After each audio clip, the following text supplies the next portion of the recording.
২০২৪ সালের ৫ আগস্ট আওয়ামী লীগ সরকারের পতনের পর থেকে বিভিন্ন আন্দোলনের মুখে বন্ধ ছিল কুষ্টিয়া রাজবাড়ী আঞ্চলিক মহাসড়কের কুমারখালীর সৈয়দ মাসুদ রুমি সেতুর টোল আদায়। এতে কোটি কোটি টাকার রাজস্ব হারিয়েছে সরকার। তবে দীর্ঘ ২১ মাস পর ১৮ মে সোমবার রাত থেকে সেতুতে আবার টোল আদায় শুরু করেন ইজারাদারের লোকজন। তবে এখন ২ ও ৩ চাকার সকল যানবাহন বাদ দিয়ে টোল নেওয়া হচ্ছে।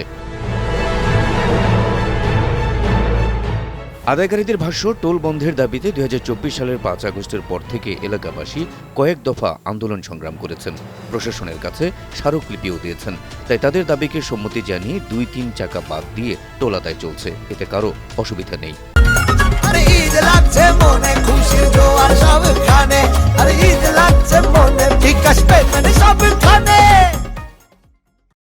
মোটরসাইকেল, অটো রিক্সা, সিএনজি এগুলা আমরা আদায় করছি না, টোল আদায় করছি না।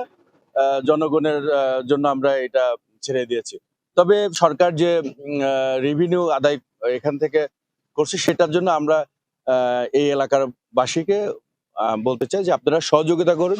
তবে এতদিন পর হঠাৎ রাতের আধারে সেতুতে টোল চালু হওয়ায় মিশ্র প্রতিক্রিয়া জানিয়েছেন স্থানীয় বাসিন্দা ও পথচারীরা। এতকাল বিরিদের টাকা তাও শোধ হয় নাই, আমরা চাই এটা না থাকুক, এই কুষ্টিয়াতে এটা না থাকুক। আবার ডাবি মোটরসাইকেল ফ্রি হলে আমরা খুশি ভাই, মোটরসাইকেলের টোল না আনলে আমরা খুশি, আর কোনো কথা নেই।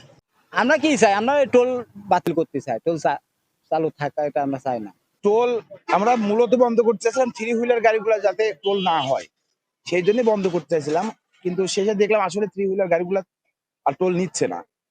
তবে থ্রি হুইলার গাড়িতে যদি পরবর্তীতে নেওয়ার চেষ্টা করে তাহলে আমরা অবশ্যই আবার গুরুতর আন্দোলন শুরু করব। রাতের আধারে টোল চালু হলে ফেসবুকে বিভিন্ন শ্রেণী পেশার মানুষের প্রতিবাদের ঝড় ওঠে।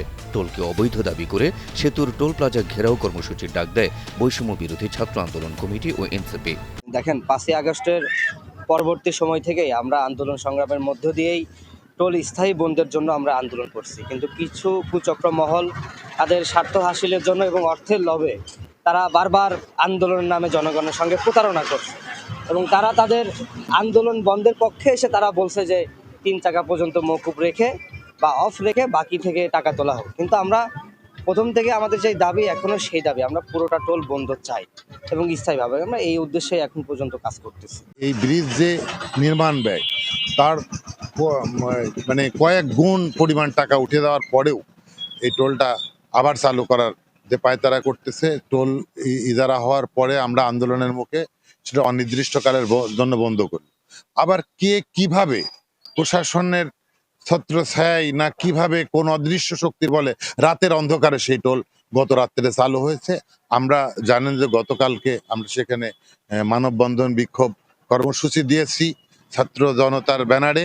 আমরা কালকে এটার বিহিত না হওয়া পর্যন্ত আমরা ওখান থেকে সরব না, আমরা এই টোল যে কোনো মূল্যে বন্ধ করবো ইনশাআল্লাহ। সরকারের নির্দেশনা অনুযায়ী টোল চালু করা হয়েছে। জনগণের কোনো চ্যালেঞ্জ থাকলে তা ঊর্ধ্বতন কর্তৃপক্ষকে জানিয়ে ব্যবস্থা গ্রহণ করার কথা জানালেন প্রশাসনের এই কর্মকর্তা।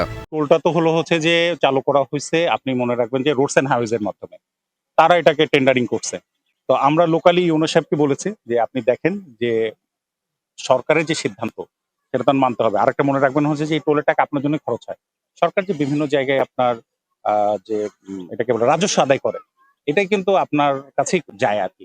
এরপরও যদি মনে হয় যে এটা জনগণের এখানে চ্যালেঞ্জ আছে তাহলে অবশ্যই সেই অনুযায়ী আমরা ব্যবস্থা নিব। প্রশাসন বলছে সরকারের রাজস্ব ক্ষতি পোষাতে ফের টোল চালু করা হয়েছে সৈয়দ মাসুদ রুমি সেতুতে। তবে এই সিদ্ধান্তে সন্তুষ্ট হতে পারছেন না চালকরা। এত বছরে সেতুর নির্মাণ খরচ উঠে যাওয়ায় এখন থেকে আর টোল নেওয়ার প্রয়োজন নেই বলেও মন্তব্য করছেন স্থানীয়রা।